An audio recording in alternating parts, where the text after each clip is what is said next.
দর্শক, এই মুহূর্তে আমরা চন্দ্রকেতু যে গড় বেড়াচাপা অবস্থিত সেখানে এসেছি।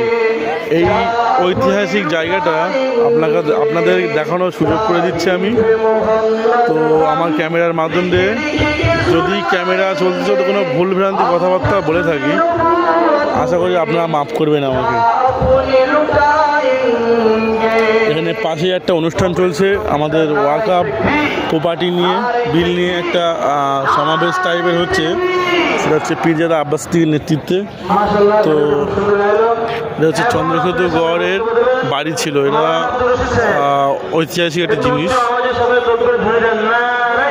ভেঙে পড়ে গিয়েছিল, ভিতরে চলে গিয়েছিল। ওই একটা বাড়ির খোপ আছে, আছে